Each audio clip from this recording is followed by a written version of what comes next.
Yeah. Hello. What the fuck was that? Welcome. That's the intro to the show, friend. You see, you jam forward like a bolt of positivity. Yeah. Indeed. Welcome to the show. This is part 2 of our top 5 games. It's a respective list, folks. Yes. It's a respective list. It sounds like a sound effect when you like landed a trick in a 90s skateboarding game. Or it's from that dumb Justin Timberlake song. Yeah. When it's like, something. How does it fucking go? Yeah. You're just I seethe with pride that I don't know I know. this dumb Justin Timberlake song. You're on the bleeding edge of pop culture more than I am. It's Sexy Back. It's he would say something, whatever dumb Justin Timberlake lyrics were, and then you would hear some hero sample going, yeah. And it is truly one of the finest This sounds. loser over here sewing up his pop music and all that. What a dork. Have you heard about Taylor and Travis recently? I have heard about them. We just saw Taylor in the skybox of that Raiders game. Yeah. Which, by the way, real quick football talk, as I love to do around here. Huge fan of the sport. We were watching that game, not really paying attention to it. It was on, and we happened to catch that Raiders fella with the dumb ball. Like, it was straight out of a fucking Chevy Chase movie. It was so cool. It was like he was looking at some woman in a bikini. The quarterback, yeah. And the ball just went doink. And he's like, oh no, there goes the Super Bowl. He's the backup quarterback who is playing because their original quarterback got hurt and won't be playing much longer in the league, I don't think. I think the backup will need a backup. That's great. Football is terrible. But let's talk about video games. Hold on, wait. What? Since this is about a top 5, I think, I don't know if we're going to include the predictions on this one or not, but I predicted that Taylor and Travis would be in a relationship for about 3 weeks, and that was about 54 weeks ago. And now look at them. It's America's relationship. I've never been more happy to have been wrong. Yeah. Oh, amen. And let those two star-crossed lovers. There's a lot of strife. There's a lot of strife in America right now, and you got to find these beams of light as they shine through the darkness. We need this power couple. Exactly. So you take a pop queencess, and Jonathan red, white, and blue, and you mash them together, and everyone's happy. I'm ready for video games now. Absolutely. Perfect. Okay, so my top 5. Real quick recap. They were Call of Duty, and then Zelda, and then, wait for it, hold on, Paper Mario, and then Astrobot, and then number 1 was, of course, Infinite Wealth, the finest and newest entry into the Yakuza series. Different series, different platforms. That is the list of somebody who just... running the gamut. Yeah, plays them all. Indeed. Good. Well, hopefully I can give you an equal smattering of games that you haven't played across different genres and platforms. And it's just as weird as your list was. Except I will also include in my list disappointments of the year, of which I've had many, and only one honorable mention. So we have disappointments, we have honorable mentions, we have my list. Okay. Where would you like me to start? Let's get some of that negativity out of the way. It's probably better to start with that than to end with it, right? Yeah. So let's talk about what and I couldn't even question to guess what game that you thought would be maybe, dare I say, the best game of the year, and how it's ended up being not that. So Hellblade 2 is the most disappointed I've ever been with a video game ever. Hate the people in this camera. I'm still mad. I'm looking at myself, and I'm like, man, that guy's making so many good points right now. Look at him go! Yeah. He hates that. Boy, does he hate that game. And boy, does he hate wanting to hate that game. I'm still mad about it. It is an absolute travesty of a video game. It can barely be called a video game.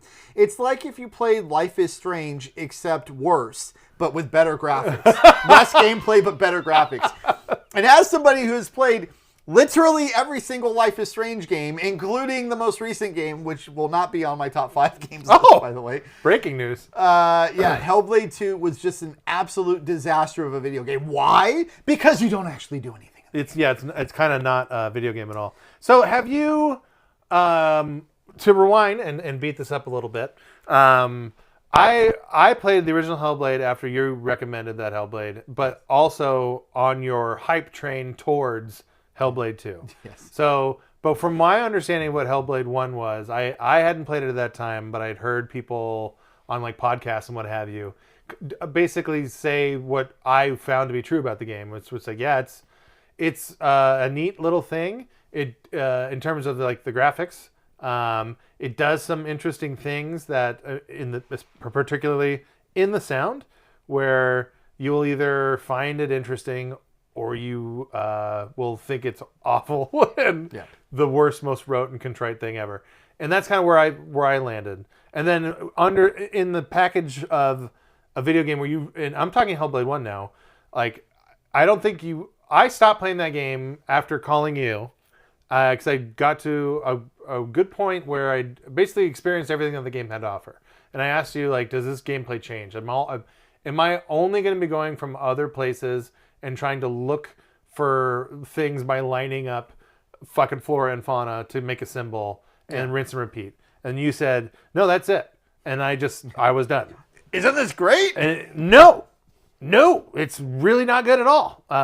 Graphics notwithstanding, which I think in both games you've got to, if your eyes work, you do have to be like, okay, this is a reason why these things exist. Both games, this is a reason why they exist. If it's not the best in the industry, it is at the very apex of it. And so therefore, like, you can easily convince yourself, if you have Game Pass, to download Hellblade 2 just to play it, to look at it. Well, and the game was only 5 hours long, and you don't actually do anything other than walk around. Yeah. So it's an easy get through that way. Yeah, I gave it the old college 45 minutes, and then immediately deleted it once I got everything I thought that the game had to offer, which was just the graphics, essentially. So Hellblade 1, I really appreciated because, unlike you, the sound gimmick actually worked for me and on me. And I really, really was into the graphics and the atmosphere. And also, I had no expectations because it wasn't like a so-called AAA game. Well, I would argue also that up until that point, you probably hadn't played a game. Now, I know you'd played your fair share of walking simulators on Steam because you've been on Steam for fucking forever. So I knew that you had sampled those vittles before. But to me, I find there's a lot of congruity in Heavy Rain, for example, and Hellblade in terms of like the things in which they're attempting to do and then also not landing them. In Heavy Rain's example, for me, some of it landed at the time when it came out and some of it didn't, but I was able to derive entertainment from like the campiness and the corniness and the bad voice acting. Right. But going back and looking at it now through a 2024 lens, I think almost all of it is overwhelmingly bad and embarrassing, and like you can give it merit for trying to basically just trying things, but it didn't land anything. And I think Hellblade 1 also tries to do things, but doesn't land anything. And with the sound stuff, I don't know. That's obviously is a subjective thing. Like you say, for you, it worked for you, and it's one of the things that you remember the most about it. Yes. For me, I don't know why I don't know why we have this difference, but for me, it was like I was instantly annoyed by it. I was instantly like, please fucking turn these goddamn hot topics off right now. Well, we have very different brain chemistry, friend. And, sometimes some things work for you and not for me, and vice versa. Well, yeah, and I don't mean to be like, I don't mean to be, although I am being a prick about it, but I genuinely don't mean to be like. It's one of those things where I don't understand why that particular mechanic is as divisive of a thing as it is, because it does seem to be like. Oh, does it? Yes, I did not know that. There is discourse out there of people saying like wow, it was really cool. Like I played with headphones. It's like one of the first games I really submitted to the whole playing in the dark with headphones on, and it really worked. And then there's a lot of other people that were just like, it's like a sci-fi horror movie. Like it's just not good. Sci-fi channel horror movie, excuse me. Sometimes you being you, and you are an absolute, and I mean this in the most genuine way, wordsmith when it comes to just boiling things down to their essence. And you had said something about playing Hellblade 2 that was like, they're just saying the same thing over and over and over again. Yeah. And that's true. No, yeah, like when she's walking on a bridge, like they go, "You're walking on a bridge, walking on the bridge. You better walk slowly on the bridge." And you're like, "Shut the fuck up!" I only need to hear it once. I really didn't need to hear it at all because I'm on the bridge. Well, I know where I'm going. And the other thing too, and I'll let you go nuts on here, but for me, I think the sound thing is it's distracting and it's annoying and it wears out its welcome really, really quick. It's a thing that bogs the experience down. For me, in both Hellblade games, I would appreciate an option to shut them up. And maybe there, in a full transparency, maybe there is that option and I just ignored it. There's not. Okay. But like, I think those games would have been genuinely better and more atmospheric if that talking bullshit never happened. Okay. So first, I understand why they wouldn't allow you to shut it off because it's like one of the most core gameplay characteristics. And to the extent that you're experiencing a person's character arc, the voices are voices inside your own head. So it'd be like shutting off the voices. And but she could like just be cutting her arm or doing something wacky and so that we would get it. But okay, she's disturbed. Cool. I understand this. It's like the year 600 in Iceland or something like that. Yeah. And making her a cutter. Why not? I'm just saying there's other ways that they could have demonstrated that this character is mentally unwell, if that was the goal. All right, so let me say a couple more things. It would be like our third episode on this Hellblade. So first, the sound thing is an aesthetic difference.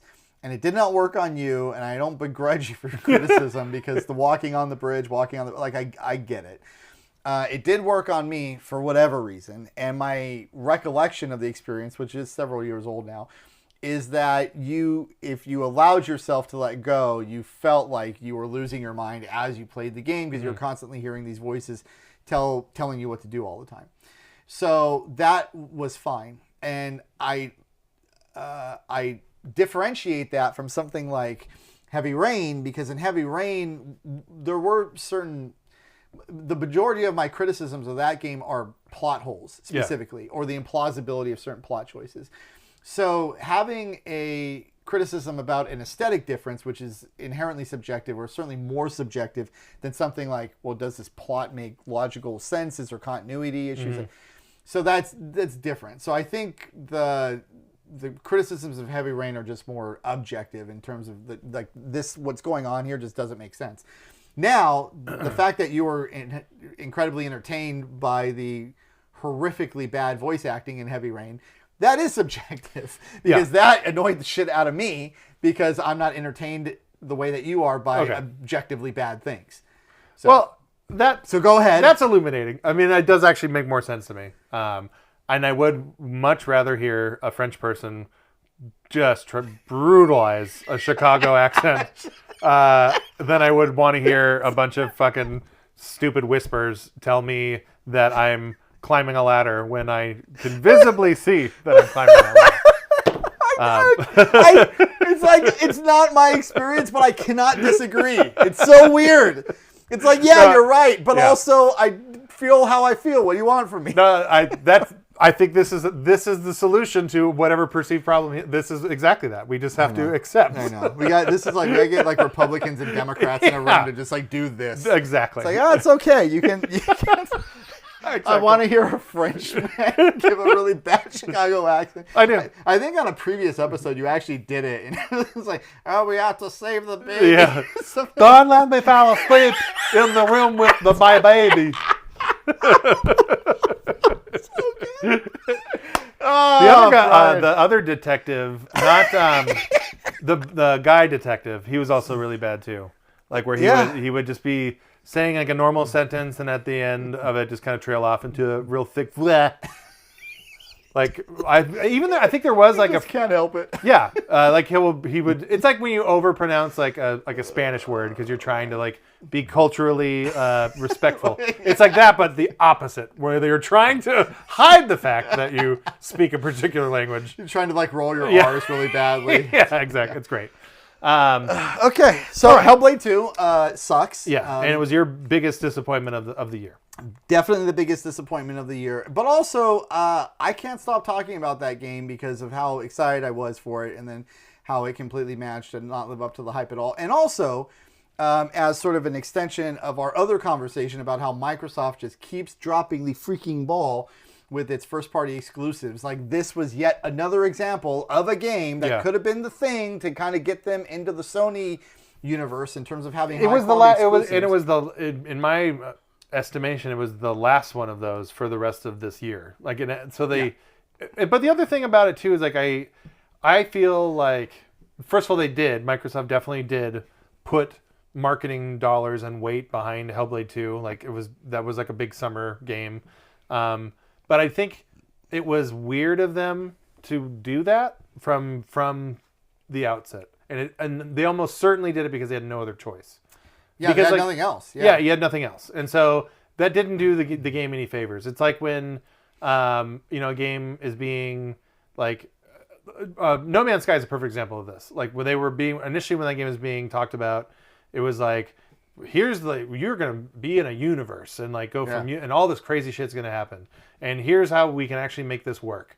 And then like Sony gets behind it and publishes and then overpromises all of that stuff. So when the game finally comes out, like, it's really nothing of what it was sold to be. Yeah. And I kind of feel like, and that obviously was a disservice to that game, just like this, whatever Microsoft did by terms of pushing this thing when they had no other option, they had no other games to push. But it didn't do any favors to Hellblade.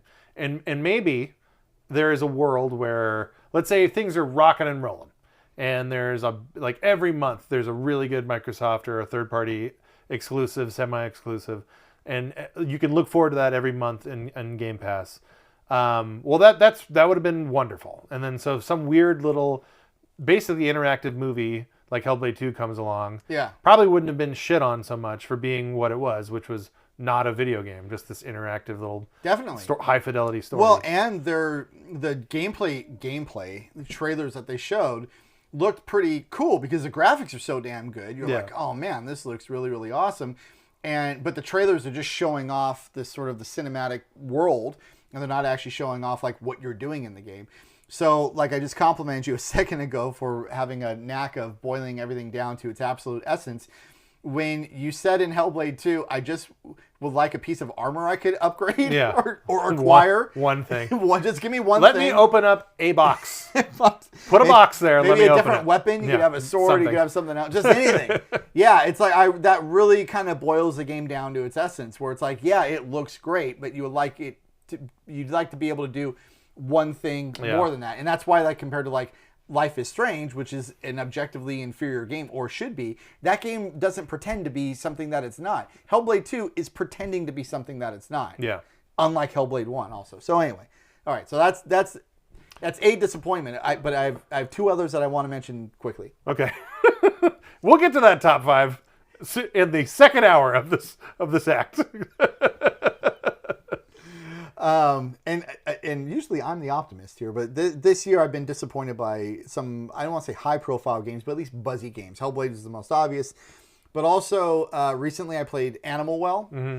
Okay, so this game got a lot of hype. I believe it's nominated for Indie Game of the Year at the Game Awards. This is the game that your boy, Funny Voice millionaire fella, published this game, right? So Donkey published it through Big Mode Games. Okay. And it is an 8-bit Metroidvania. That's what the game is. Yeah. And it's an incredible disappointment. I don't know why this game is getting all kinds of hype.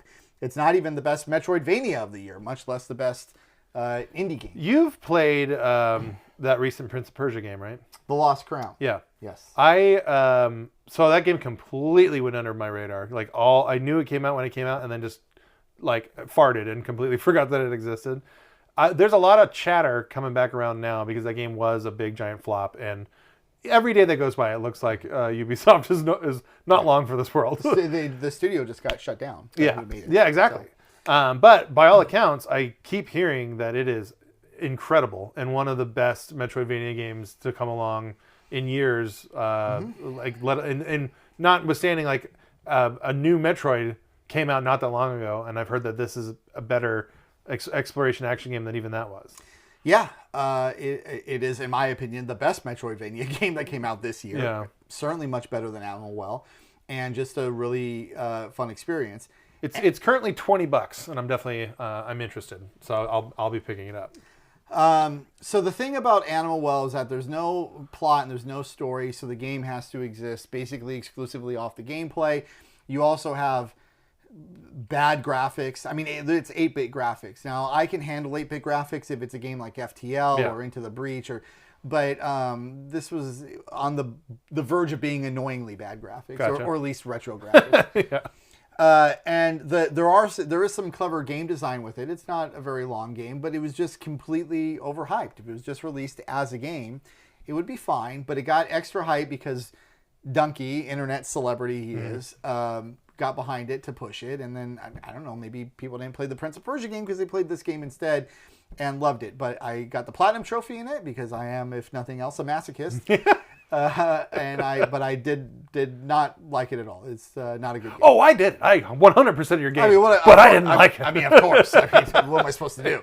Yeah. So I love how the notion of stopping playing is never entered in the equation. And it took me, you can beat the game in like 10 hours or less, but then it takes another 10 hours to get what you need to get for the platinum. Yeah, it was just miserable the whole time. It's like, this sucks. Why am I doing this? Then I kept doing it. I remember when it came I remember when this game came out, I do remember there's a big upswell of hype for it. Yeah. I never got around to it. It's an indie game. And it to me it stunk like an indie game, and when I use that term, it's the quotations around it, branding indie game. Like it has that packaging. I don't know how else to describe it. Like it looked like a thing that I would not have any interest with, and that has to do with indie game presentation, that kind of thing. I would not have paid money for it, but it came out on PS Plus. Okay. And so I was like, okay, well, it's on PS Plus, sure. And then once I start playing it and you get your first trophy, then you're pot committed. Yeah. So had to go through it. But the hooks are in. Yeah. But as I was getting all those trophies, I was like, you know what? You're making the list. You're making the disappointment list for putting me through all this. Right. Yeah. Okay, my other disappointment that I want to talk about, I'm actually playing right now. I do not have the platinum trophy, but it's still a disappointment. The Plucky Squire. Mm-hmm. So that game also, I didn't pay money for that. I think it's also a PS Plus game. And I'm playing through it, and it's a game, if you just watch the trailer of the game, it actually looks, oh, this is really cool. It's like a platformer, but it's like there's a 2D cartoony part of it, and then there's a 3D part of it.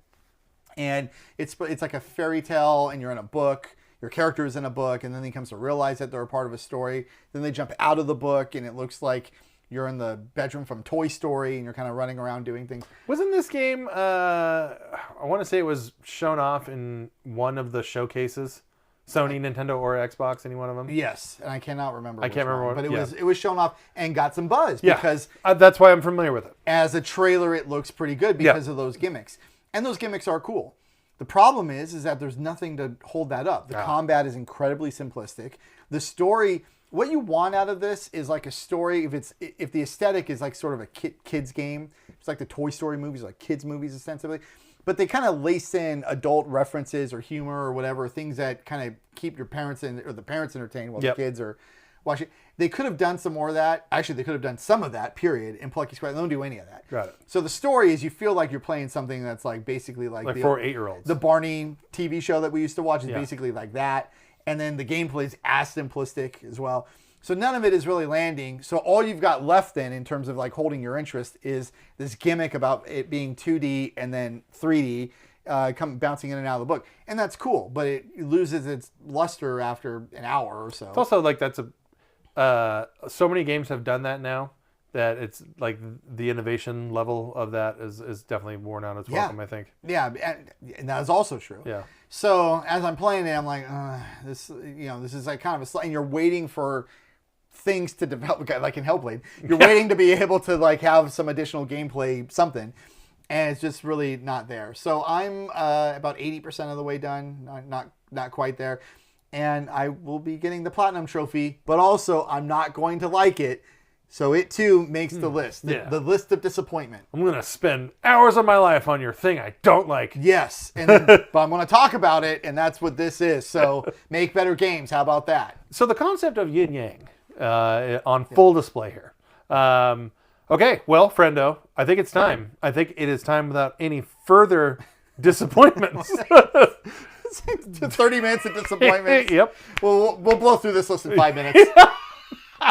Well, I remain skeptical on that notion. Yeah. But let's get to it. What are your favorite games of the GD year? One honorable mention. I only one. Okay. Yes. 3 disappointments. One honorable mention. To put out there where your headspace is. The honorable mention is a game I doubt you've even heard of this maybe, but it's called Tactical Breach Wizards. Mm-hmm. I have not heard of this. Okay. Yes. Tactical Breach Wizards is a game you would have heard of the prior game the developer made. That would be Hotline Miami. Oh yeah, definitely. So they made this game. This is a very, very good game. Great gameplay. Really great gameplay. It's a turn-based tactics game. And the premise is you're wizards, but it's you basically imagine wizards that are part of SEAL Team 6. Yeah. And that's what you do. You like break into areas to either rescue hostages or kill bad guys or whatever. But you do it in a XCOM style, like cover-based tactics. And then you have magical abilities because you're wizards. So it's a fantastical setting, but it is fantastic gameplay. Played through it, beat it. Working on the blue ribbon because they don't have platinum trophies on PC, so we got to go by the Steam nomenclature. I did not know that was a thing. So a blue ribbon Steam achievement is essentially a platinum trophy. Yeah, and it is very inferior. If you get all the trophies, you get a blue ribbon. Now with Steam, the platinum trophy, or I'm sorry, with Sony, the platinum trophy is a trophy. Yes. So you get the last trophy, and then you get a bonus trophy, the platinum trophy. Do you know what the Microsoft equivalent of this is? The diamond, yeah. Or I thought it was called S ranking. I've never done it. I have never done it in a single Xbox game ever. So, so in terms of my hierarchy, Nintendo doesn't even have this at all, so they're at the bottom. Yeah. Then slam down at the bottom. Yeah. Then Microsoft is one level above them, where it's like I'll try a little bit. Yeah. But like we just talked about Hellblade 2. I got most in Hellblade 2, but I was like, I'm not going back into this freaking game and playing. I just don't care enough. If it was Sony and there's a platinum trophy, absolutely. You would have done it, yeah. Then Steam, I care some, and I will make the extra effort to get the blue ribbon, but not all the time. The most recent Life is Strange game, I would have had to buy DLC to get the last 2 trophies, or last 2 achievements. On Sony, I would have done that. I would have paid $10. You absolutely answered my question. It's $20. It's $20. So hold on. Oh my God. I'm sorry I'm derailing this episode. This has to be derail mentioned. away, friend. So the most recent Life is Strange game. This is going to shock you, Brian. It's not that great. It's not that great. I am just blown away by this admission. And part of the game is that you can pay. This is going to offend so many parts of your soul. You can pay $20 for DLC. The DLC includes almost no story. It is basically like you have a house in Life is Strange. Yeah. They add a cat to the house. Oh. And they add 5 minutes of a plot that involves you like rescuing a cat and then petting the cat or something like that. And then you get 2 trophies related to that. Rescuing the cat and I believe petting the cat, I think. $20. So this is I'm a little flabbergasted by this. So horse armor from like this is 18 years ago. The go-to, yeah. Yeah, it was, and I think they charged $6 for horse armor, which is adorable because now like people spend like $30 on one Fortnite skin. Or Star Citizen, remember our bit about that? Well, yeah, that's hundreds of dollars that's a different, on JPEGs. That's a whole different conversation. Ships you're never gonna That's have. like the world. That's like monkey torture films. Like it's a level of wealth and opulence that gets real dark real quick. Oh yeah. But everyone was so aghast at paying $6 for armor for your horse. Now, of course, we're way down the road on that one, where people would probably be ecstatic to only pay $6 for their horse armor. Yeah, it's like, with prices like this, I can't afford not to. Exactly. But you're telling me $20 and all you get is a cat in your house that you get a 5-minute quest to go pet the cat. And well, I have not paid for it. Okay. So that is what's been represented to me. Now, the game itself on Steam has a 68% review score. And that's the average. And that's pretty low for Life is Strange games. Remember, that is a fairly fervent fan base. The DLC has a 38% So it's mostly negative reviews. And it's basically that's like, I paid $20 for this. Are you kidding me? Yeah. So thank God this game is on Steam, where I feel like I don't have to get the blue ribbon if it's that egregious. Right. The compulsion isn't there. If this had been on Sony and there's a platinum trophy at stake for, I would pay it. I thought that. Wait, hold on a minute. I thought that you like there's a thing with DLC on Sony where they can't, or I should say they don't tie a platinum trophy to any DLC. There is. Okay, so yeah, they've never done that. Okay. Yeah. But if this was the one, if this was the precedent, if it was there, you would do it. Of course I would do it. Perfect. I'm just telling you what my sickness is. I get it. I mean, if you weren't aware, Brian, it's a sickness. I understand. Yeah. Fentanyl is not free. I get it. I get it. But anyway, I'm not willing to do this on Steam. I'll let it go. So you have a line. I merely got every other trophy except for those trophies because that's where I draw the line. Right, yeah, exactly. So anyway, Tactical Breach Wizards is my honorable mention. I'm working towards the blue ribbon now, which I will get because it's fun and the gameplay is super, super fun. Now, I have one complaint about the game, which kind of ties in to both the generally negative tenor of the show so far. Yeah. And it might be the right place for me to shoehorn in this thing that I separately wanted to talk to you about. Okay. Which is, there are too many text boxes and text talking in video games, and it's driving me fucking crazy. And this game is a really, really bad offender. Mm-hmm. It's an honorable mention because the gameplay is so good that I really enjoyed it. However, it's not actually in the top 5, and I might have had it as high as 3 if it could have just come up with like an engaging story that is presented in a coherent way. Okay. So instead, what they do, the writing is super clever. Okay, it is annoyingly clever. The jokes, it's like a lot of witty banter. Mm-hmm. So imagine, if you will, that you have not been married for a long time, and you're out you're on a dating app or something. Mm-hmm. You're like, quasi as the kids do, right? And you're like quasi flirting with someone. It's like, from my understanding of that, all of that is just, it's like witty banter back and forth because that's all that you can really offer. You don't want to be overtly sexual. You don't want to be boring. Right. So you're just trying to be clever. You're putting on your fucking Paula Poundstone jacket and you're rolling those sleeves up and you're doing stand up. That's totally what it is. 100%. That is correct. Yeah. Thank you again for boiling this down to its essence. This game is just nothing but hours and hours of that. Mm. And it's so annoying for several reasons, and I will get into them because I specifically want to talk with you about this. Well, and so when you mentioned text boxes, that's what I assume this is the road that you're going to head down, but is it the story of how it's being presented or the story that's annoying you? Well, this case, there's like 4 different parts of the problem. Okay. But one of those parts extends to other video games, and so it's under the umbrella of criticism. There's a lot I want to say. Right I understand. It's got a lot. And this is the platform for you to do so. Good. So the first criticism is this.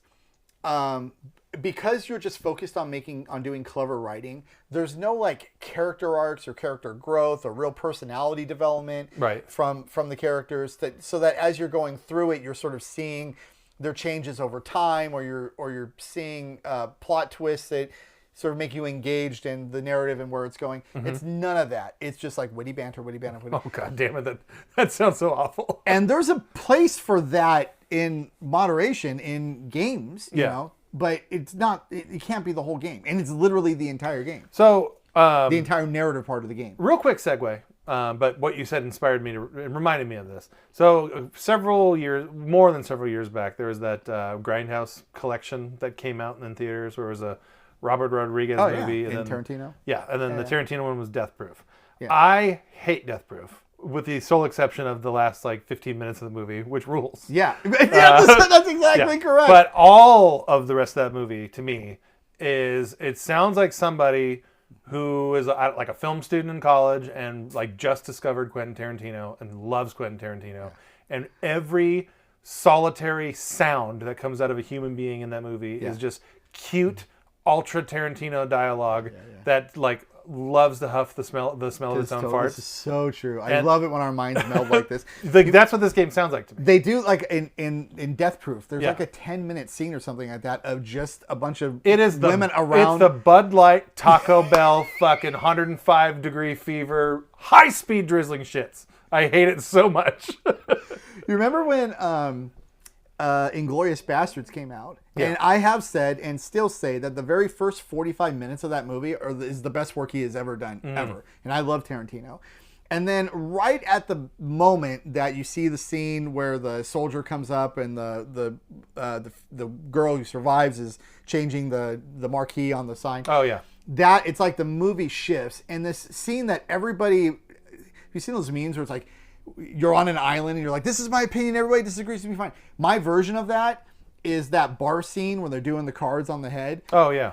Everybody seems to love that scene, and I freaking hate it because for me, the writing in that is like Quentin Tarantino knowing how good he is at writing and then writing like, oh, this is so awesome. And it's just like, it's just so dripping with like all of the hoitiness. It's so unbelievably unrealistic dialogue too. I know the scene that you're talking about, I think, is maybe one of the worst things that he's ever put in any of his fucking movies. I'm so glad you said that. I hate it. So we are on the island together, the island of misfit. Yeah. And I'll say, just for the record, just for the universe, Jackie Brown is a perfect movie from beginning to end. It's a flawless movie, and it's by far my favorite Tarantino movie. I haven't seen it since seen it in theaters. It's the best fucking thing he's ever done, and none of his other movies can lace its boots.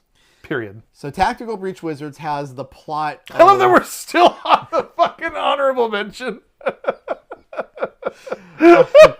Right. The dialogue is like Quentin Tarantino clever writing with just no substance to it at all, and it is really annoying. So the first criticism is when you're only doing writing like that, there's no character growth at all, and so that just gets boring after a while. Second criticism is it's presented as single sentence dialogue boxes that you have to click through. Good Lord. So you have all this clever writing. It's like reading, click, reading, click, reading, click. And it just drives me crazy. And that criticism is the criticism that spreads to other games. Well, you know what's funny? Okay, I'm going to say this. This is what you just said totally inspired my truth that I need to get out there. My truth. If you are a game that's made by a company that I have followed or I'm interested in to like learn about, and let's say you're a Japanese role-playing game from 1987, right? On some obscure microcomputer. Of course that game is going to have hundreds, if not thousands, of text boxes for me to painstakingly click through and read. But I'm going to do that because I'm choosing to do that. But if you give me a modern game where like that's where I'm walking into that and then you present that to me, this doesn't work. I'm not willing to give you that kind of time. And most developers and most modern games recognize this problem. And think about like Final Fantasy, right? The Final Fantasies we grew up with, it had that slow plotting combat, random battles. And then the most recent Final Fantasies, they've gotten away from that because it's just such slow gameplay that modern gamers don't really have the attention span or the patience for that. And it's the same thing with this fucking text. It's like you're asking me to sit there and just click through this dialogue, which is doesn't have any much plot development or really any character growth in it, and it's just like witty banter. Yeah. And your gameplay is so good, you're taking away from the gameplay. Yeah, it's like Pikmin 4. That was a complaint that we both had. It was like we had to slog through this shit to get to the thing that we like, which was the gameplay. So, and this also applies to Plucky Squire. And as I was playing that game, that's why I texted you and I was like, okay, we got to talk about this because it's just showing up everywhere. It's driving me crazy. But Nintendo games in particular are the absolute worst at this. Yeah.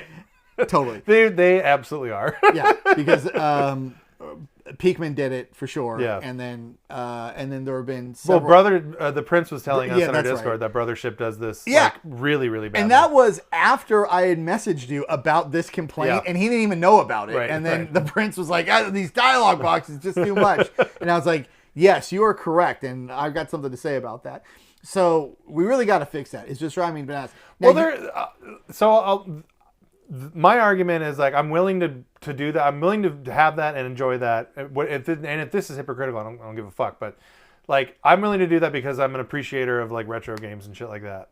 And for whatever reason, like my brain doesn't allow me to appreciate that stuff for modern games because like I have been conditioned to understand that there are newer, more convenient ways for me to be able to have a story told to me. A lot of people complained over the years with Zelda games that didn't have any voice work, and now the newer ones, Breath of the Wild and Tears of the Kingdom, they don't have like Link isn't voiced, but there's voice acting for everything else.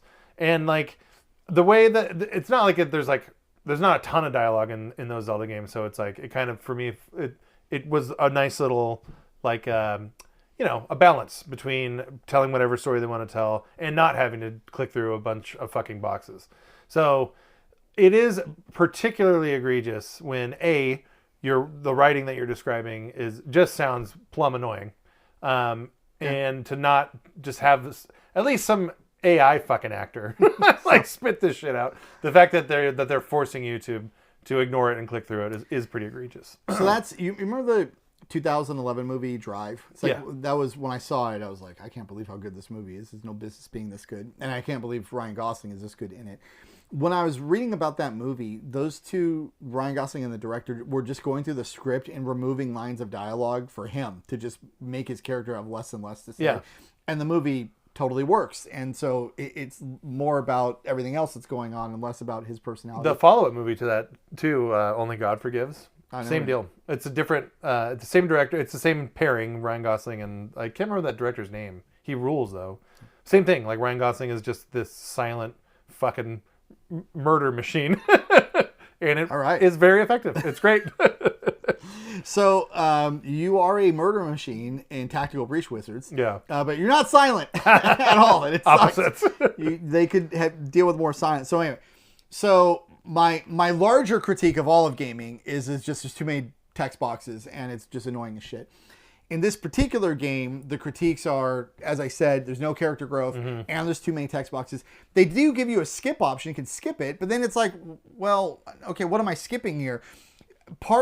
Sometimes you skip a text and then you like get a new ability or something and you're like, whoa, I didn't actually understand what. So I was going to ask you, like, how pertinent is this dialogue to the actual game itself? Well, it's like an 80-20 split where 20% of it is advancing the gameplay. 0% of it advances the character. That's the worst combo. Of course. Yeah. So, and that actually happened. And as you know, Brian, I am an absolute completionist. Yes. So I will sit there and I couldn't do it with this. I had to actually start skipping the dialogue. It just sucked. Yeah. And then I started getting abilities, and I was like, well, now what do you want from me? Because you're giving me abilities, but I got to wait through all this dumb dialogue to get to it. That sucks. And then just a couple more things about this. The game doesn't have an actual voice because that's what you're skipping through the dialogue. So something is taken away. I think I mentioned this on a prior episode, but I want to double down on it now. In this game, you already have a setting that is fantastical. You're wizards, but you're like SEAL Team 6. Right. So there's already like a sort of a suspension of disbelief, but that's fine. It's just a world with magic. Who cares? Yeah. But then on top of that, there's no actual voice acting from the characters, which in combination with there being no character growth from the characters further removes you from any emotional investment you might have in them. So now we've got both a setting that I can as a human being really relate to because it involves magic and all this stuff. Yep. But then you also have characters whose voices I can't hear and who don't really have any kind of character development as the game goes along. They're basically interchangeable but with just different magic abilities. So there's that. And then finally, this is going to be the most specific critique you've ever heard me give ever. Oh, I cannot wait for this. I'm a little embarrassed to give it, but I promise I thought about this a lot. And the characters themselves have like reduced facial features. Okay. This is actually the kind of crap that you complain about with indie games, where it's like there's an intentional aesthetic to make the game less visually appealing. Mm-hmm. And part of their choice is that the characters, I think they don't have mouths maybe, but for sure they don't have pupils in their eyes. I'm complaining about this game not having pupils. So the characters just have like little white dots basically for eyes or whatever. Yeah. And not having pupils, that's a really important. Oh no, I hate this. Yeah. I am not a fan of this game. And so if you want to give me a game where you don't have any of those humanizing qualities, no problem. But then just focus on the gameplay. and just have like one sentence between each scene. It's like, totally. And now we go kill this guy. Now we got to go kill this guy. Just do that.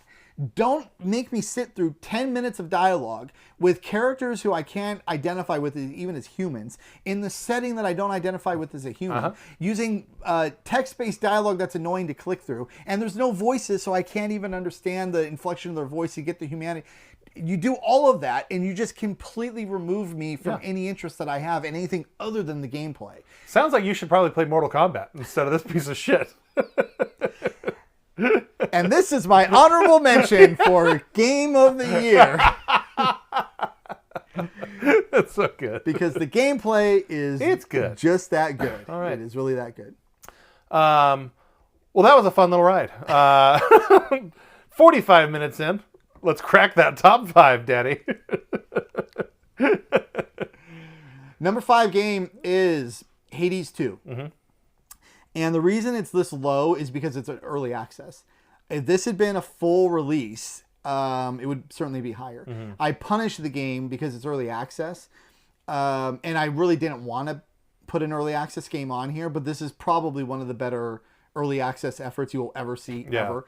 I have about 60 hours right now into an early access game. Yeah, from what I understand about it, like calling it early, it's almost like it's like a branding thing because it doesn't really feel like an early access game. From what I haven't played it at all, but from what I've been told, that it and how do you feel about that? Like, it's almost as if like they did it because Hades was such a big game. Yeah. That they're using this as a way it's basically a marketing tool. Do you agree, disagree? How do you feel about it? I don't think they're doing it as a marketing tool as much as they're doing it to actually flesh out their systems. Mm-hmm. Even in the original Hades, which was also early access, they got a lot of really good feedback from just offering things up to the players, and the players give feedback. It's, this weapon's good, this weapon sucks, this is balanced, this isn't. And then they just, and then they would just make changes. So I think that they're doing that with this game as well. And it works, but this game and then a companion game, No Rest for the Wicked, which is made by the developer who made Ori, which is my favorite platformer ever. Mm-hmm. I bought both of those games in early access because I love their predecessors. I love the Ori games. I love Hades. And those two experiences, both of which happened this year, have singularly changed my view on early access now. I used to be very excited for it. I used to be like, you get stuff before it's ready before you would otherwise get it. And now I'm not playing early access games anymore, ever, unless it's like a very, very special exception. Because not that it's disappointing, although what the hell is going on with this episode where it feels like I'm just, everything that starts optimistic goes just downhill.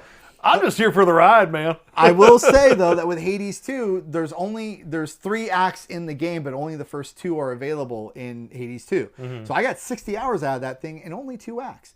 And now the 3rd act, as I understand it, has been released, but I'm not playing it. And I'm not going to play it until there's an actual 1.0 release. Then I will play it. It is really frustrating, let's say, to play an incomplete game, and especially to play it and then to have to wait like a year for them to finish it, and then to go back and teach yourself how to play it again. And I'm just not doing that anymore.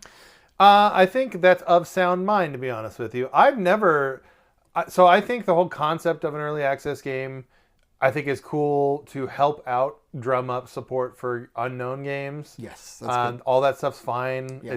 That's cool. I think, though, if you're a fan, and it's interesting because, again, original Hades, such a huge fucking hit, and it has this big multi-million fan base now. It's almost like, why would you want to experience the sequel to this big beloved thing in a state that is less than complete? So, I know if, for example, if there was a new, I don't know, whatever, Yakuza game or something, a game of a series I really like, I don't think I'm gonna especially if there's a story behind it, and my ignorance of Hades being what it is, I don't know if there's a big compelling story to those games or whatever. But okay. But I mean, I wouldn't want to. I would only want to be served the finest of the thing that I like the most, right? So that's why I don't. I think early access only makes sense for the unknown stuff. For known stuff, it's weird. So we did a whole episode basically on this issue. It's called Timing. Go check that out on the YouTube. and talking about when is it right to play a game. Do you wait until the 1.0 release? Do you wait until you get the complete Game of the Year edition that has all the DLC with it and all the bugs have been patched? Right. Do you play it in early access just so that you can see it at the earliest possible moment that you can see what they've been working on?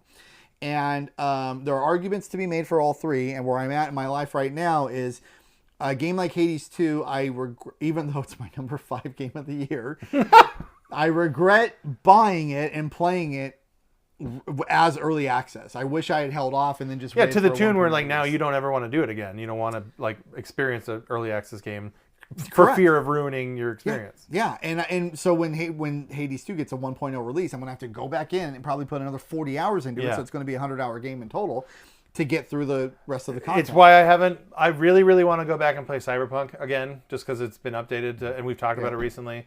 I have since like expanded my hard drive on the Xbox. I installed Cyberpunk. I turned it on. I played for like an hour, and I was like, "Yeah, I'm not going to do this again. I'm just not going to do it again. It's too much." Yeah, and it's like it's different, when you're 17 or whatever, and you have all the time in the fucking world. But when you're a grown up and you have responsibilities, like you do have to kind of pick and choose those battles. And was Cyberpunk a good enough experience for me to warrant playing through it again, just because the graphics are nicer and it doesn't have as many kind of funny and entertaining bugs in it? I don't know. I don't want to do it. I've tried several times and it doesn't hook me enough to do it. So I don't know. So that is the challenge. So Hades 2, my number 5 game of the year, but also a game that has taught me some valuable lessons about purchasing things in early access. If I could say something good about the gameplay is exceptional, just like the gameplay in the original was.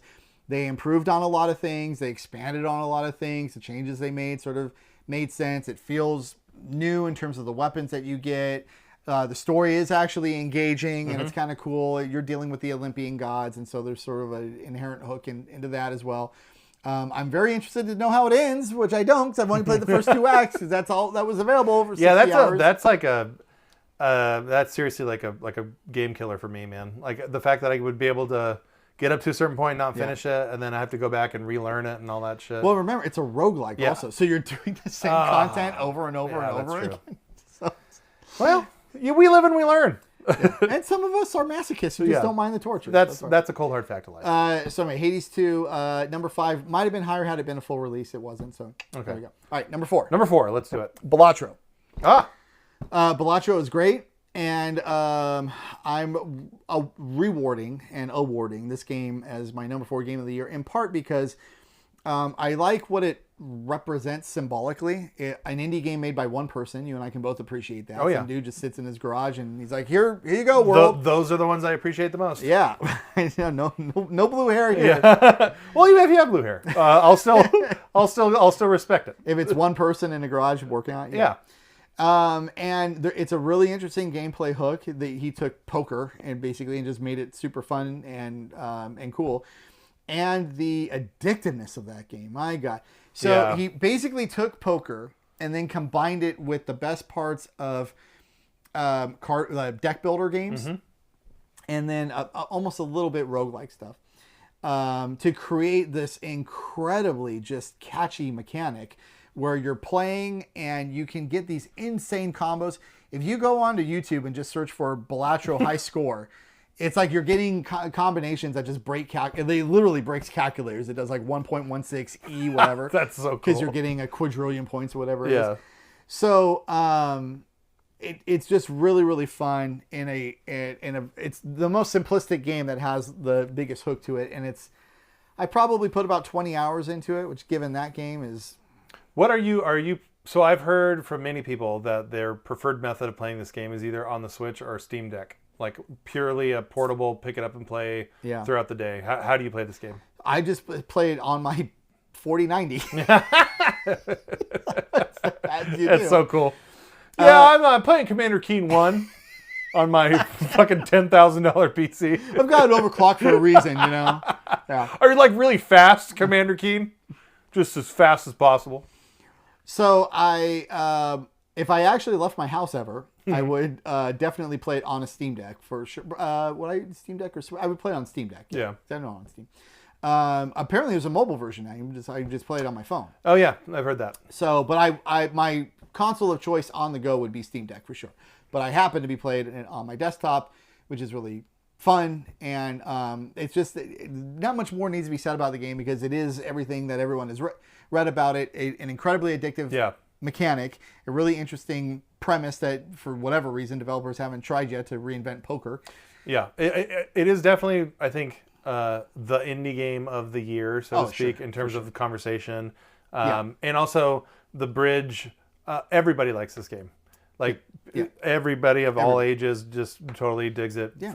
And for the addictive qualities. And again, made by one person. So that's great. If I see any awards out there that give indie game of the year to Animal Well instead of Balatro, I'm going to be mad. A sternly worded post-it will be attached to, or we'll do an episode. Fine. We'll record an episode, which is like a digital post-it to put on someone's fridge. Digital post-it.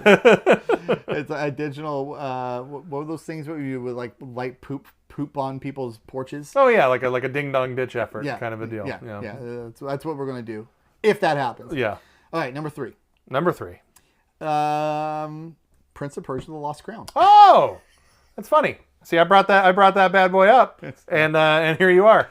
It is on your list. I had to hold it when we were talking about it earlier, knowing that it was on my list. But it's fantastic. Yeah. That is a great Metroidvania game that is punished now because it came out in January, which is a really bad time for games to come out.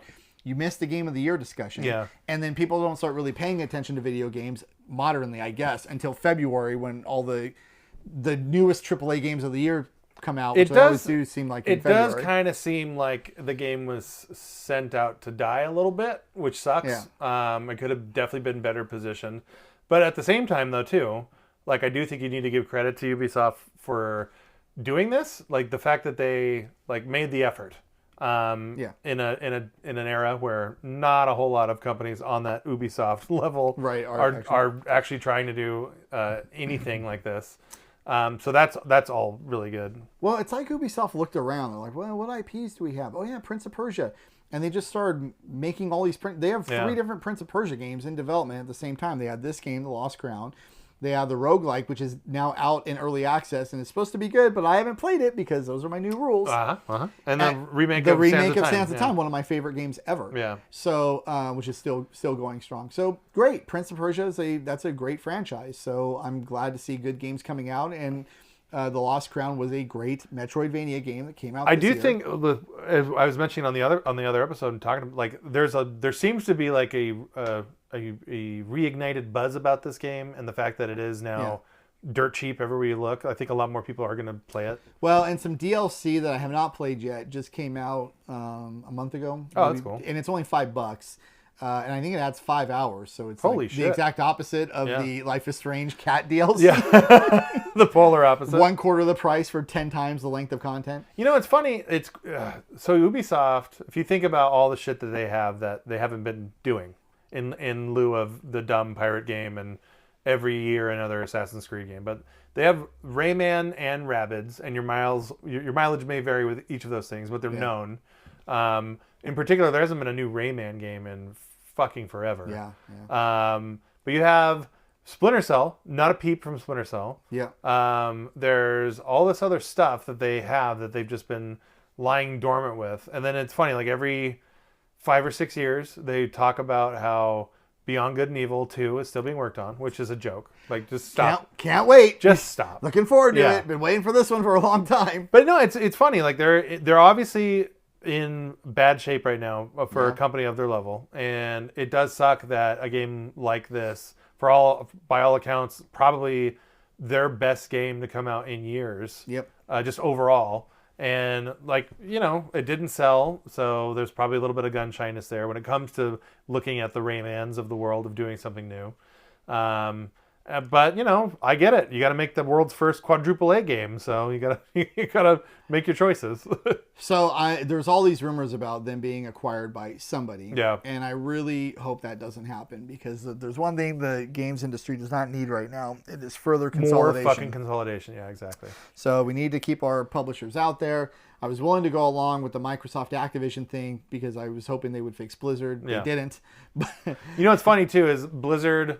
So both Blizzard and Ubisoft also in the news for being apparently a bunch of fucking sex weirdos too. So it's like, you guys need to fucking like get all of your shit back in order, like holistically. All of it. Yeah. And then they put out a game that actually is them getting the Ubisoft getting their shit back in order. This Prince of Persia game, which is great. And then because of either marketing or the timing of the release, or whatever reason, it just doesn't sell. And then they have to disband what was a good development studio that they owned internally that actually made what was a really good game. My number 3 game of the year. So anyway, Prince of Persia Lost Crown was super fun. I platinumed it. I really, really enjoyed it. The mechanics were great. And if you're thinking about playing Animal Well, just go play Prince of Persia Lost Crown instead. And you'll have a much better time. I'm definitely picking it up during these holiday sales, and I'm going to fast track it. What system did you play it on? PlayStation, PS5. That's the version I'm eyeing as well. I've heard it plays very well on the Switch, and I like the idea of being able to play it in handheld mode. Doesn't mean I'm going to play it in handheld mode, which is kind of how handheld mode works. You like the idea of it, and then you never fucking do it. I go somewhere, I can take this console with me. Exactly. I just like options. I just never go anywhere. Yeah. All right. So then, friendo, what is your silver place? Silver place is Helldivers. Not Hellblade. I'm shocked. Helldivers 2. Very good. This is probably predictable for longtime viewers of this show. It is the best multiplayer experience I've had in a game in years. The homages to its obvious inspiration, which is the movie Starship Troopers, are obvious. And the gameplay hooks, where it's a co-op shooter, you're shooting aliens or robots, one or the other. But then there's enough emergent gameplay that comes out of it, or variety with the different levels and the terrain and the environmental obstacles that they throw at you, is just enough to just sort of keep you kind of coming back wanting more. The difficulty range, you can start at 1, which is really easy, and 10, which is really hard. We started off at like 4, and it took us a couple months before we could get all the way up to 10. But the scale was gradual, so that was really cool, being able to... Do you get so when you go up in the difficulty with scale, are your rewards heightened? Yeah, because there's a rogue, since God forbid any game not have roguelike elements, especially the live service games these days. But there is a meta progression system where you use items that you find in the world while you're killing the monsters. You're like finding stuff around the planet, and then you use that stuff as long as you can finish the level and extract back to your ship. Use that to upgrade things. And the higher difficulties, you get more of that stuff. So by the end of it, I put, this is my Yakuza for you. It was, I think it's close to 200 hours, maybe over 200 hours this year into just that game. That so the risk reward thing, it reminds me of a Smash Brothers thing. Well, it's actually the main developer of Smash Brothers, who's name is escaping me at the moment. How dare you? I know, no shit. But like he did it in every Smash Brothers game. He did it in the Kid Icarus remake that he made, and he did it in the fucking Kirby's racing game on GameCube. It's like one of his things. But if you play whatever single player mode, right before you play the mode, you can adjust a difficulty from 1 to 10. And it's a direct risk reward. So the higher the difficulty, the more crap you get or unlock or whatever it is. As long as you can get through it. And I love that hook. Like, it's the only thing that makes me want to experiment with higher difficulty. Especially because it's like, it's rubbed right into your face. So it's like, do it, fucking pick it. Do it right now. It's like I don't have to go into an options menu where I'm typically just going to set it on normal or easy and move on with my life. Right. But yeah, I love the direct... like almost like urgency of having an option like that. So Helldivers does an interesting thing where you land on the planet and then you do your mission and you look for all the stuff around the map. Then when you've completed the mission, you have to get to an extract point and then call down a dropship, and then you've got to wait somewhere between 2 and 4 minutes while you're being attacked for the dropship to come in. If you die before you can extract, you lose all the stuff that you found. Yeah. But you still get credit for completing the mission. So you at least get progress towards that. But you don't get any of the meta progress towards upgrading your weapons or items or whatever. And it feels really good in actuality because you end up saying to yourself, well, at least our sacrifice for the greater good was not in vain. We completed the mission. Yes. But since we weren't, but there's an additional tension created during the extract part of it, so that the entire time you're playing the mission, you're feeling the tension the entire time, all the way up until the very end. Even if you slaughter the map, you still have to do the extract. You're still getting attacked while you're doing the extract. So that part of it feels really, really good. And then the problem with the game, and the reason honestly it's number 2 and not number 1, is that it is advertised as a live service, but they ran into some problems along the way. They nerfed too many things, and then everybody was hating on them for that. Sony came in and then said, you're going to have a PSN account to play. These are things that didn't really bother me. I played it regardless, but it bothered enough other people that people stopped playing the game. And then so it was a little bit of a drag on my own experience as well. And then they fixed all those things, so the game is back to being good. But we're now recording this basically in December, and this game came out in February, and there's just not enough. I put 200 hours into it, right? You got to give me more. Yeah. And if this is a live service game, I really need like a lot more by now. And this is the Halo Infinite problem. That's why so many people stopped playing Halo Infinite after that first season. Yeah, look, if it's an MMO and you're paying $15 a month, and remember I come from the WoW world, where they will pump you up with an expansion either every other year and then major content patches in between. And not only are you not getting that in Helldivers 2, but they're not even really advertising it either, saying like, hey, in the middle of next year, we've got this coming, this new faction, this new whatever.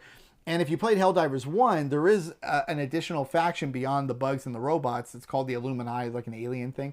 And everybody's been expecting them to get added to the game. Starting in like April and May, people were talking about that, and we're now 6 months beyond that, and they're still not in the game, and they might not be coming anytime soon. So there is a marginal disappointment about it just being a live service game and not having like a major progression happening that the players can see. It's sort of an unfair criticism in some ways. It has been out less than a year, but it's like, hey, you're advertising yourself as live service. You're giving me a battle pass to buy every single month. You've got to deliver content that goes beyond just here's a new gun, here's a new skin on a thing. If you're asking for your money, then you have to have something to represent value to make any of that shit make sense. That is correct. Yeah. So this game had by far the best gameplay and multiplayer experience that I had, not just this year, but in years going beyond this year. But it was dragged down just a little bit by that thing that I had said. To me, it seems like all parties involved underestimated how popular it was going to be at launch. Oh yeah. And so therefore they didn't have enough back end to support it, to really build it up and be, because it did seem like the talk about this game was this huge peak, and then like a lot of online games, like maybe a couple months in, and it's just kind of totally died down a little bit. And people just get over it. Yeah, people get over it and on to the next thing or whatever it is. But every so often there's a perfect storm. And there's a game that comes out that has the right level of support. It's the right product at the right time, all that kind of shit. And it really did seem like Helldivers 2 could have been that. Totally. Yeah, it could have been. But yeah, I think everyone was kind of caught with their pants down on this one. To give some numbers, Helldivers peaked at about 450,000 concurrent players at one point. That was just on Steam. So then you would add the Sony players on top of that, and it's even more. And now routinely, it might get to like 20,000 players, but that's a 90% drop, 95% drop from 450,000 players.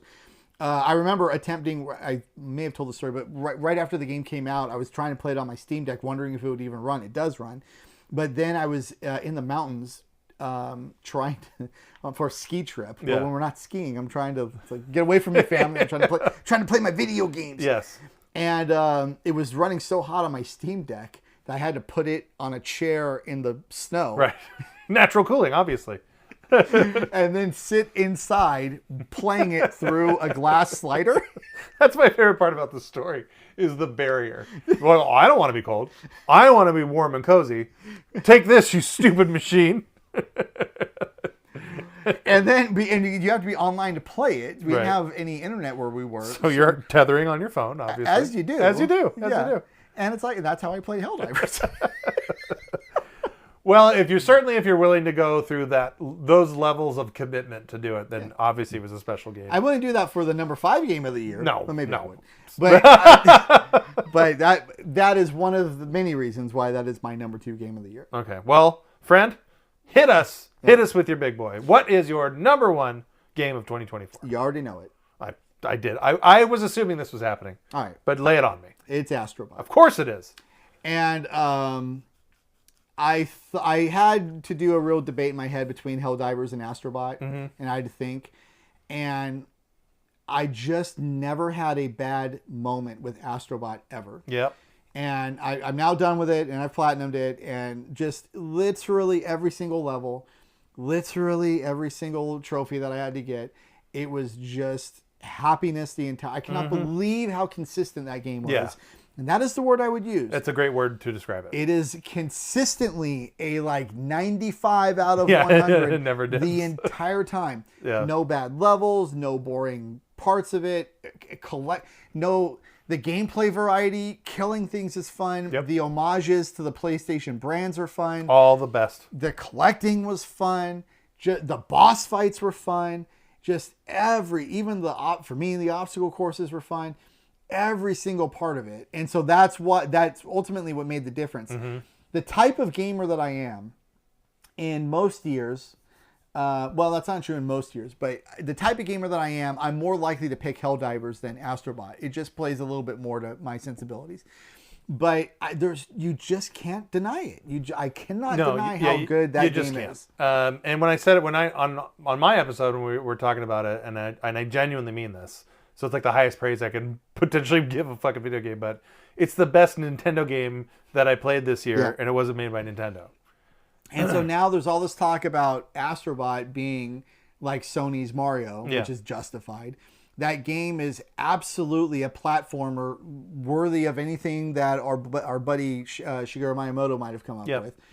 And within my family, it took me at least a month longer to platinum this game than it otherwise would have, because not only is my younger son, who's my first son, who's the more the gamer, playing it, and also I believe he did platinum it, but my youngest, who's only 6 years old, was really taken by the game. Yeah. Dressed up as Astrobot for Halloween, and played Astrobot, and then has gone back and played Astro's Playroom as well. So now it's like every male member of the family just hooked in is like super into the Astro universe and the Astro ethos. And then it was extra special for me because it's like there's like a level dedicated to Horizon. You know how I feel about the Horizon games. There's a level dedicated to God of War. You know how I feel about the God of War games. So one of the things I didn't mention when I was talking about this game, and by the way, this game absolutely would have been my number 1 if it didn't have to go up against a fucking incredible Yakuza game. I went back and forth. Like there were times where I did have it as my number 1, but then I had to be real. Where's your pervert stable? All right, simple as that.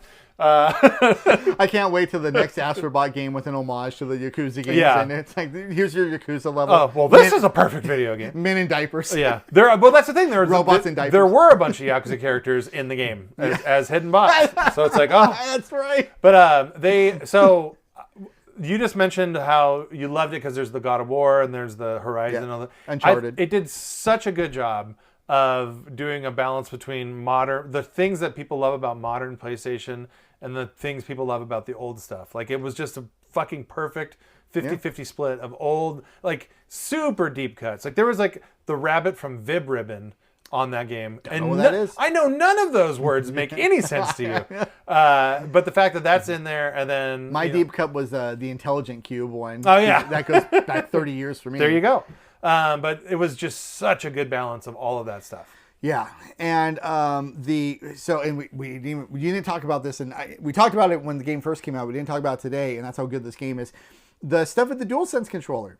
Oh yeah. It does the most things best in class that you can do with a DualSense controller.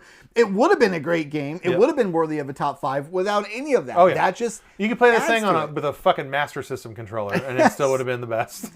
And yet they include all these hooks for stuff you can do with the DualSense controller. All of them are great. All of them work. It's, to be honest with you, it's almost frustrating. No, not almost. It's frustrating to me Because like this game is like it's like again like a vulgar display of like what is possible with this thing, and so it reintroduces that idea into the world, and then only for other developers to go back to ignoring it. So it's like pretty much they establish how cool this thing can be, which hey, that's great, but also fuck you for establishing how great this thing can be, including some of these first-party developers who have less excuse than anybody.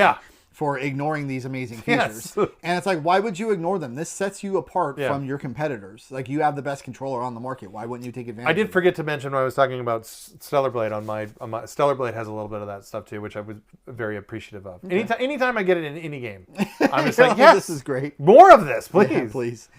So Astrobot was just a absolutely wonderful experience. A game that is so good that, and we always have to mention this, the Venn diagram of you and me, which doesn't have a lot of overlap, as evidenced by our competing list, does overlap almost perfectly with Astrobot. And it's not, I'm not a platformer guy as my first choice or even my second choice of gaming. But this particular game was done so particularly well, it just cannot be denied. See, it was the best game I played this year. I will argue that if a game like this, or a Super Mario Odyssey, like a platformer game, is done so well that they're almost undeniable. Like if you're a person who just appreciates controlling things, like not necessarily like being a fan of video games, but just if you like to pass time, if you put your hands on one of these things when they're of this level of quality, like they become undeniable experiences. And Astrobot's every bit of that. It's every bit equal footing as a Mario Odyssey to me. I totally. Well, it's the most fun platformer I've played since Mario Odyssey. Yeah, there you go. I mean, yeah, and really the only one worthy of this kind of praise that it's getting, and it's absolutely deserved. You just cannot talk about this game enough. And I said it before in one of these episodes when we were praising this game, but I take this as a personal win because it shows that like if you make a like a fucking video game for super broad market, like adults, kids, everybody, if you put this level of polish and this level of quality behind it, imagine that they'll sell. Like you don't need to make every video game being this dumb fucking narrative experience or like this super like feature online what do you call these goddamn stupid things that we always complain about? Live service. Like you can make a proper video game and have it sell well and be a critical darling and all of that shit. I hope that our friends at Sony, of which we have many, naturally, are taking notes on this. And I think that they've kind of figured it out at this point. But they put a whole bunch of chips into live service, and almost none of those chips really paid off, with the exception of Helldivers, which wasn't even their first, second, or third highest profile. That one was a whoopsie. They sort of accidentally fell into the greatness that is that game. And then they put out this Astrobot, which is what's called lower budget than say like a Last of Us 2 game or like an Uncharted game, something like that. And then it's just this, it's the best game of the year. So it's like, we don't need more Concords. We don't need more Justice Leagues or kill a Justice League game. Just go ahead and give us 10 Astrobots every year, and we will be just fine. If you want to add a story in, that's cool. Just make sure it's actual voice dialogue. And, exactly. No, we're not clicking through crap. That's fine too. But Astrobot, I could play 10 of those a year, and it would be just fine. I totally agree with that. We should all be so lucky for that to be a thing. Well, friend, it's been a weird year in terms of where we thought things would go and where they ended up. But obviously grateful that we've got some fucking gems towards the back half of this year. I say let's save our predictions for a future episode. And where we will also talk about how egregiously wrong we were on our previous predictions. But that's what predictions are all about. Getting them wrong. I know. Where's the fun in being right about It's a tale as old as Nostradamus himself. And let me tell you, as an attorney, I have no problem being wrong. I'm just wrong all the time. Just no problem. You sleep well at night. Nothing but humility. Oh, tremendous. All right, friend. Well, happy 2024 to you and to all of you out there. Please like, subscribe, tell a friend about this show. We're on Spotify if you give a shit about that, and give us a 5-star review over there. It certainly helps. For my good friend Uncle Bob, I'll say happy holidays, and look at that. That's a predator. That's a Dutch and whatever Carl Weathers' name was.